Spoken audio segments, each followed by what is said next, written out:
जो पास्ट में हो चुका है। मान लो मैं यहाँ पे एग्जांपल लेता हूँ, यहाँ पे मैं ओपन करता हूँ काइट, 2 मिनट रुक जाओ, ठीक है। यहाँ पे मैंने काइट ओपन किया। देखो टेक्निकल एनालिसिस जो है क्या क्या इन्वॉल्व करती है। Various trends, upward, downward, sideways. ये ट्रेंड कौन सा है? अपवर्ड। ये ट्रेंड कौन सा है? डाउनवर्ड। साइडवेज ट्रेंड कौन सा हो गया? साइडवेज ट्रेंड तुम कोई सा भी ले लो, मतलब यहाँ पे सिंपल सा है, साइडवेज ट्रेंड हो गया। मतलब जहाँ पे तुमको ना प्राइस ना वॉल्यूम 1 वीक का है तो 1 2 3 4 5 6 मतलब 6 वीक तक जो है प्राइस कहीं नहीं गया, ठीक है। तो ये तुम देख सकते हो, या अप ट्रेंड हो गया 1 2 3 4 5, ठीक है, या डाउन ट्रेंड हो गया 1 2 3 4 5, या फिर साइडवेज हो गया 1 2 3 4 5। तो वो डिसाइड कर सकते हो कि मैं चीज़ें कैसी है, अप साइड है, डाउन साइड है, साइडवेज है। ये जो है टेक्निकल एनालिसिस में हम सब डिसाइड करते हैं, एनालाइज करते हैं। Identifying support and resistance. Support resistance का मतलब क्या हो गया? जैसे मान लो यहाँ पे मैं इसको बोलूँ कि यहाँ पे सपोर्ट एंड रेजिस्टेंस डिज़ाइन करो, वो करो, ठीक है।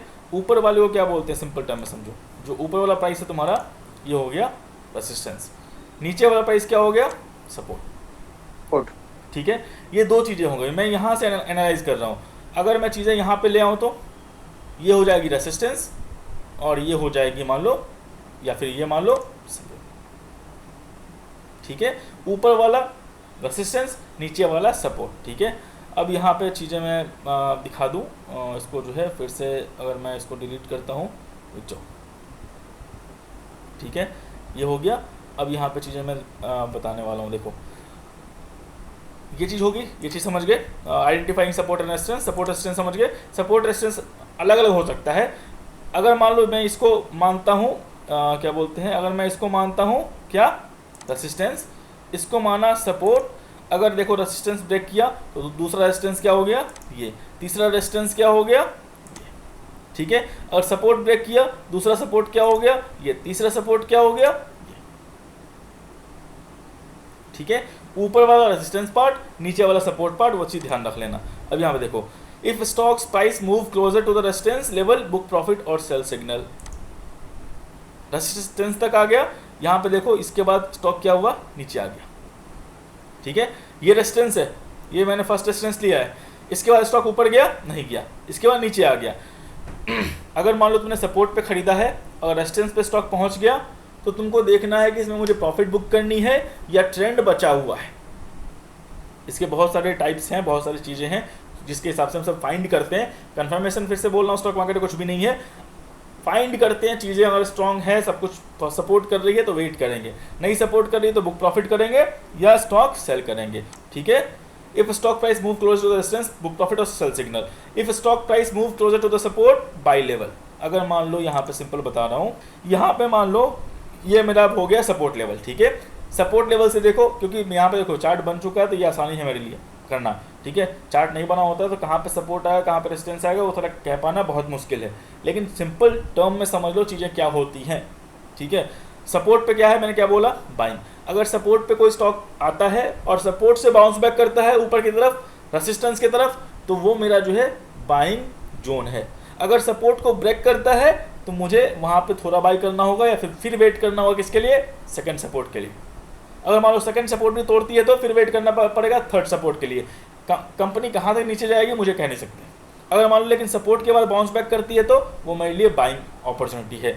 और ये जो है सपोर्ट के बाद बाउंस बैक की, ये हो गया रेजिस्टेंस, ये रेजिस्टेंस मैंने मान रखा है। अगर रेजिस्टेंस ये फिर से ब्रेक किया तो ये जाएगी दूसरे रेजिस्टेंस तक, ठीक है। तो यहाँ पे वही बताया गया है, if a stock price move closer to the support level, buy signal. If a support and resistance is broken with strong volume, it indicates, यहाँ पे ब्रोकन नहीं है, ब्रोकन है। If supports and resistance broken with strong volume, it indicates the trend. इसका मतलब क्या हुआ? ये रेजिस्टेंस है, रेजिस्टेंस को यहाँ पे मान लो रेजिस्टेंस कितना है, इसका प्राइस 529 है। अगर 529 को ब्रेक करता है और यहाँ पे जो वॉल्यूम है तुम्हारा वो भी स्ट्रॉन्ग है, मान लो इसने 529 को ब्रेक किया और वॉल्यूम भी तुम्हारा स्ट्रॉन्ग है, मतलब क्या होगा? ट्रेंड अभी चलेगा, ये स्टॉक और ऊपर जा सकता है। सेम केस सपोर्ट में है। अगर सपोर्ट पे मान लो स्टॉक आ गया और वहाँ पे वॉल्यूम तुमको हाई दिखा रहा है, मतलब ये अपवर्ड जाएगा। अगर सपोर्ट पे स्टॉक आ गया और तुमको वॉल्यूम दिखा रहा है सेलिंग वाला, रेड वाला, तो ये लो जाएगा, ठीक है। सपोर्ट रेजिस्टेंस डिफाइन करता है, रेजिस्टेंस का मतलब अपर पार्ट हो गया और सपोर्ट का मतलब तुम्हारा क्या हो गया? डाउन पार्ट हो गया। अगर रेसिस्टेंस पे वॉल्यूम पॉजिटिव बन रहा है मतलब ये और ऊपर जाएगा। अगर रेसिस्टेंस पे वॉल्यूम क्या बोलते हैं डाउनवर्ड ट्रेंड में सेलिंग प्रेशर बन रहा है मतलब मेरा हम सबको प्रॉफिट बुक करने की ज़रूरत है या निकलने की ज़रूरत है उस स्टॉक से। अगर ये रेजिस्टेंस की बात कर रहा हूँ, अगर सपोर्ट पे वॉल्यूम अच्छा बन रहा है मतलब बाउंस बैक करेगा। अगर सपोर्ट पे वॉल्यूम बुरा मतलब सेलिंग प्रेशर बन रहा है मतलब ये और नीचे आएगा। ठीक है, समझ में आ गया? वीडियो एक दो बार देखना, चीज़ें समझ में आ जाएंगी तुमको। ठीक है, trading volume are important parameters to confirm a trend. Trading volume जो है वो इंपॉर्टेंट पैरामीटर है ट्रेंड को कंफर्म करने का। प्राइस से मुझे पता नहीं चल पा रहा है, लेकिन प्राइस के साथ मैं वॉल्यूम ऐड कर दूंगा, स्टॉक नीचे आ रहा है, डाउन ट्रेंड में है, वॉल्यूम सेलिंग प्रेशर है, मतलब मैं ट्रेंड पता कर सकता हूँ कि मतलब ट्रेंड जो है निगेटिव रह सकता है।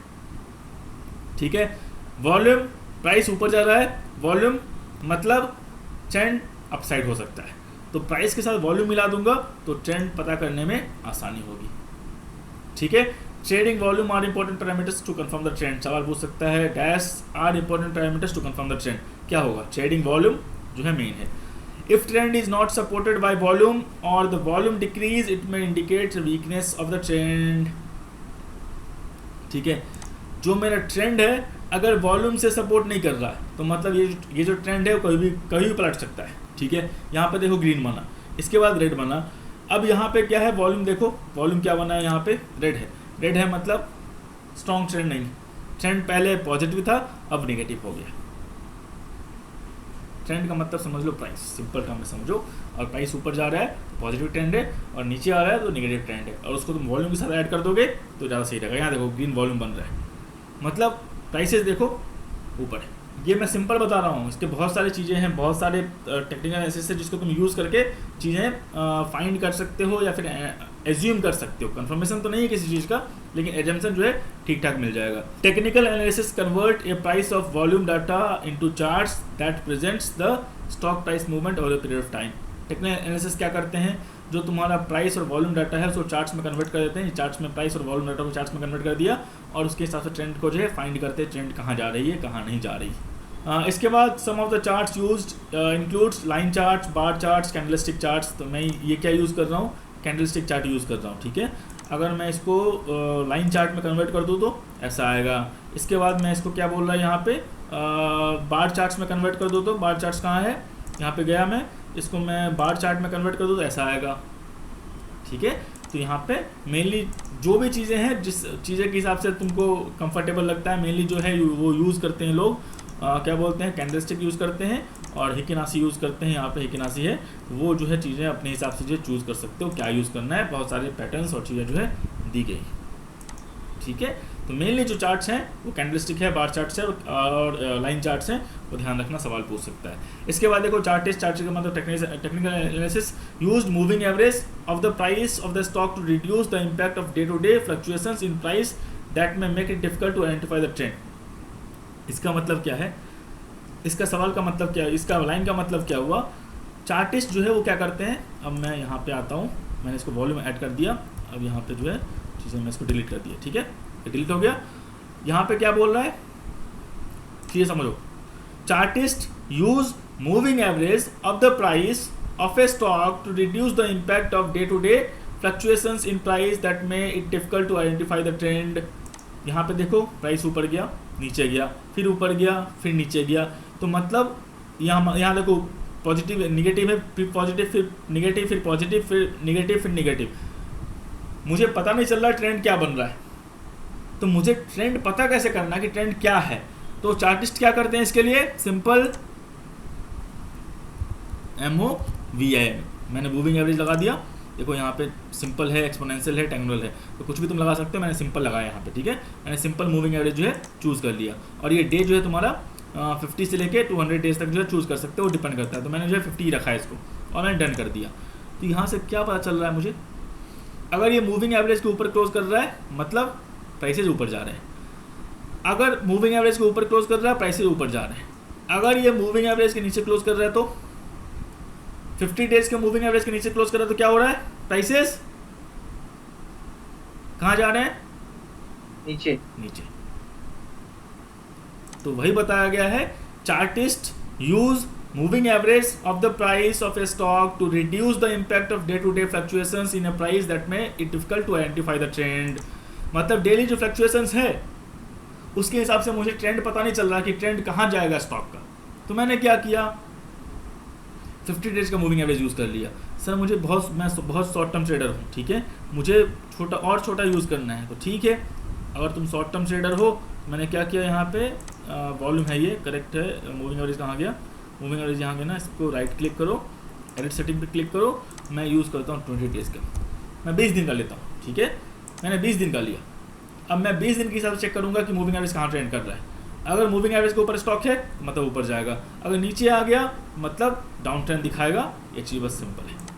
लेकिन मेनली जो है moving average 50 days 200 days 100 days ऐसे यूज़ करते हैं, ठीक है, वो ऐसे तुम यूज़ कर सकते हो मूविंग एवरेज को यहाँ पे लगा के। इसके बहुत सारी चीज़ें हैं ऑलरेडी जो हैं, जैसे चैप्टर बढ़ेंगी जैसे जैसे होगा मैं रियल टाइम ये पढ़ाऊँगा कि तुमको समझने में आसानी हो, ठीक है। अगर मैं अब समझ गए इसका मतलब कहीं भूलोगे इसका मतलब क्या है, ठीक है, नहीं, बस यही है। इसको मैं एक्सप्लेन करता तुमको याद नहीं रहता, इसको मैंने बता दिया इसके साथ, ठीक है। अब बताओ मैं मूविंग एवरेज यहाँ पे निकाल दे रहा हूँ, सिंपल है, इसको मैंने क्या किया मूविंग एवरेज को यहाँ पे मैंने निकाल दिया, ठीक है। अब सिर्फ वॉल्यूम रहा। अब बताओ मुझे या फिर मैं वॉल्यूम को भी निकाल दिया।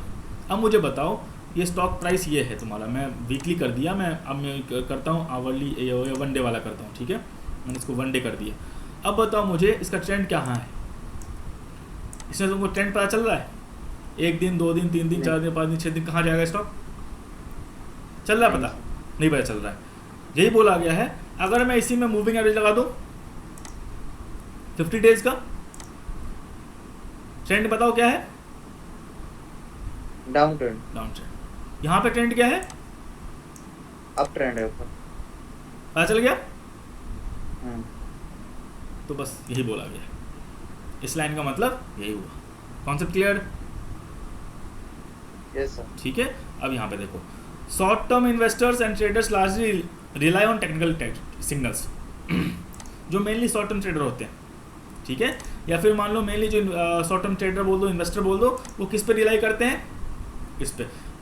अगर मान लो मैं मूविंग एवरेज फॉलो कर रहा हूँ तो यहाँ से ऊपर जाएगी मैं बाय कर लूँगा, जैसे ही यहाँ से नीचे आएगी मैं सेल कर दूंगा, बस काम खत्म मेरा, मुझे कुछ सोचना ही नहीं होता। शॉर्ट टर्म ट्रेडर और इन्वेस्टर किस पे रिलाई करते हैं, टेक्निकल एनालिसिस पे। सवाल पूछ सकता है, ध्यान रखना, चीज़ें आगे बताऊंगा कैसे है बहुत।